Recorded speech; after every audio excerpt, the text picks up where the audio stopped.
Yo, what's going on, guys? Crispy Flakes here. I want to be energetic and stuff, but this one really hurts, man. Fred VanVleet has torn his ACL.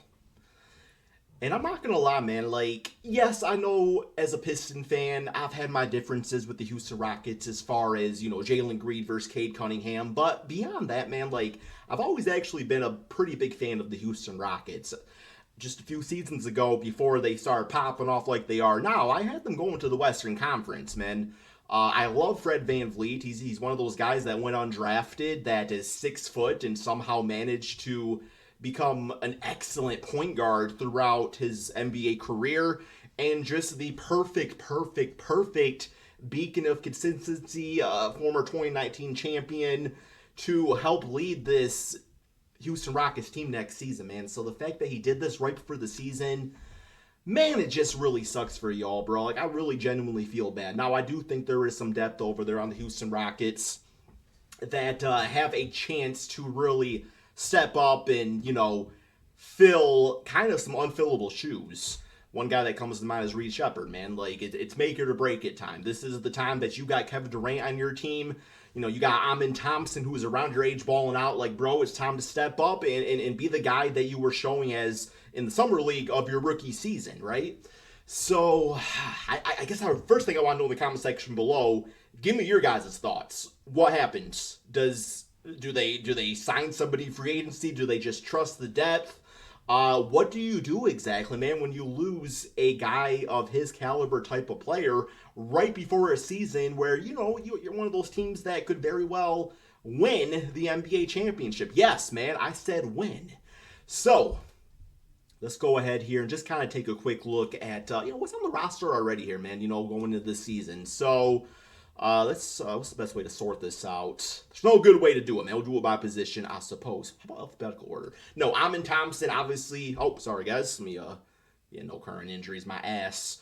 My bitch ass, bro. So, yeah, Amin Thompson, obviously, will be handling the rock a lot. But he already was going to. Fred VanVleet can play that point guard, shooting guard combo role like he did with Kyle Lowry for a lot of years on the Houston Rockets. So, I'm sorry, on the Toronto Raptors. So, I know, like, Amin was going to get a lot of ball handling duties anyway. But then obviously, Reed Shepard here is the guy that really comes to mind, like I was just saying. So, yeah, last season, didn't really show too much. 4 points, 1 rebound, 1 assist, and just shot atrociously in the 52 games that he played. Now, I'm going to give him the rookie growing pains. That's completely fine. That happens. Like, I get it. But you are now a sophomore. You have had an entire season in the NBA organization, man. And you were really talked about before last season started about potentially being Rookie of the Year. So, now is the time. Let's see what you did in the offseason. I hope you were prepared because it's your time to shine.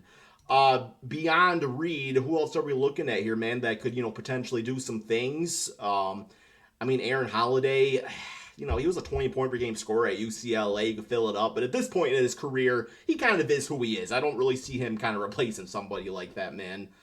J.D. Davidson, two-way player. If I remember correctly, yeah, because he got out of Alabama year 3. Wasn't he, scouted to really be potentially a good player? Obviously, that's not really living up to be the case. But, hey, you got him, you got Reed, have him duke it out. Who's going to get the minutes, right, man? It's probably going to be Reed Shepard. There's not really anybody else on the roster that you can really look at. So I think at that point you have to look at, okay, if you don't want to make a trade, because making a trade, there's something about aprons now. They got a first apron, which means that they are qualified for a disable, it's a provision where they could, a disabled something where they could sign somebody for $14 million, but I think because they're over that apron, they don't get that. So it might need to be some type of minimum contract, maybe somebody that's looking at the tail end there to be a career Russell Westbrook. That's the one that I've been hearing so far. We'll talk about him in a minute. Or obviously you make some type of trade and try to bring somebody in. So looking at the current free agents that are available, let's just kind of go by points here. Okay, bro. Jalen Crutcher? What the hell, bro?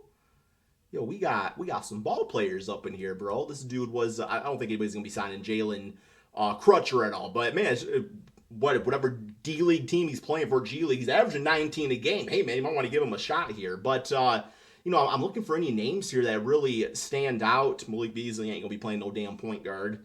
Yeah, let's go by unrestricted. No, don't matter. Per game, player list. Okay, let's go by position again here, man. Probably the best way to do it.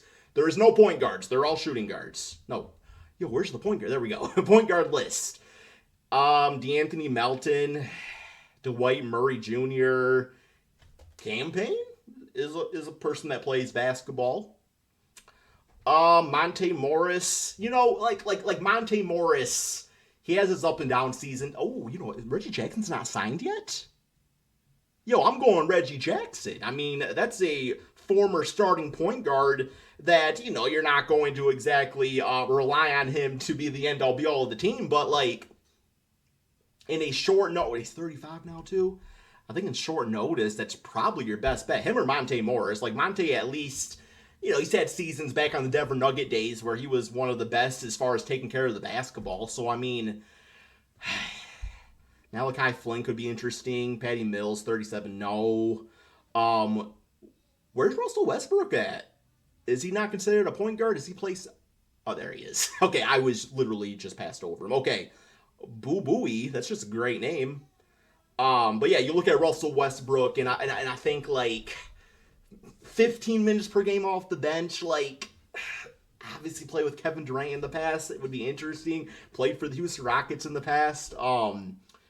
It's a little scary, though. You know, it's a little scary because I feel like Fred and Russell are polar opposites. Like, Fred, you just know the type of consistent player you're going to get. You know, you kind of build a game plan as far as the minutes he's going to give you and know exactly what he's going to give you. Where Russell Westbrook can be a little bit of a... you don't really know which version of Westbrook you're going to get. Westbrick, Pierre Dick. I don't know. Okay, maybe not that. I'm sorry, Russell. Okay, no.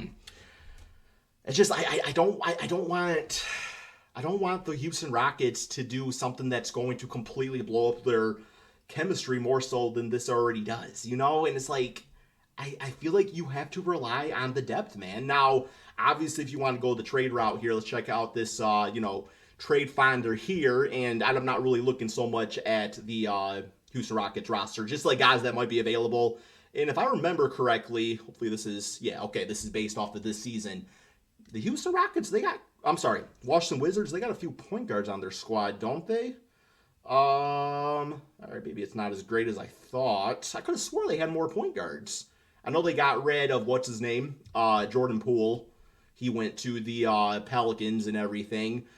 Damn, I'm trying to think, like, ain't no, like none of the top teams are going to help him out. You know, you kind of have to look elsewhere. I know the Brooklyn Nets, they're probably in sell mode, maybe for a draft pick or two. But, I mean, they wouldn't be in that case if they actually had a good point guard on their team, which they don't. So, that's not going to work. 76ers, no. Hornets, Colin Sexton could be interesting. You know, you get the, about 20 points per game. But you don't really need that. You need somebody that's going to take care of the rock. I like Dinwiddie. At least Dinwiddie, you know, he's kind of, he plays into the role player, you know. I think there's something to be said about that. Well, who else, man? Raptors. Nobody there that I'm seeing. No, off the rip. Heat. No. I mean, Western Conference, Utah Jazz. Where are they looking at? I'm pretty sure Isaiah Collier actually, you know, gets some decent minutes, but that could be kind of a player that could help compete against Reed. As far as who would get those minutes that Fred would have been getting. Pelicans. Trailblazers. That's the team I'm thinking of here, man. Okay, so the difficult thing about the Trailblazers, looking at Drew Holiday, would obviously be, you know, matching that salary. It's 32.4 over 3 years. Like, he would be the perfect fit, but I just don't see it happening. Like, really, their hands are tied, man. As far as the type of moves that they can actually make. Suns, I don't really see them helping them out. Spurs, Pelicans. It's a tough situation. There's nobody that really comes to mind outside of Westbrook. Unless you want to go and get... That's right. They don't got no point guards over there on the Nuggets. On the Suns. They all got their shooting guards playing point guard these days. Oh man, like Bulls? What the Bulls got going on? Ao Dansumo. That could be an interesting player. Now, you're going to have to give up something again, but that's an $8 million contract over. I'm sorry, I look at the wrong dude. $7.5 million for 1 season, so it's an expiring deal. That's somebody that really intrigues me, man. 12 points, 4 rebounds per game. I'm pretty sure he's somewhat decent at defense. I don't know what this LeBron metric is here, but it's in the negative. So if you're negative LeBron, that might not be a great indicator. But you switch teams and things can happen, right, man? So overall, I feel bad for y'all fans, bro. Like, the season's about to start, and you have to replace a guy like that who just tears his ACL in training camp or in practice, whatever it may be. Sucks, bro. That's all we got. Thank you all so much for watching. Peace out, my friends.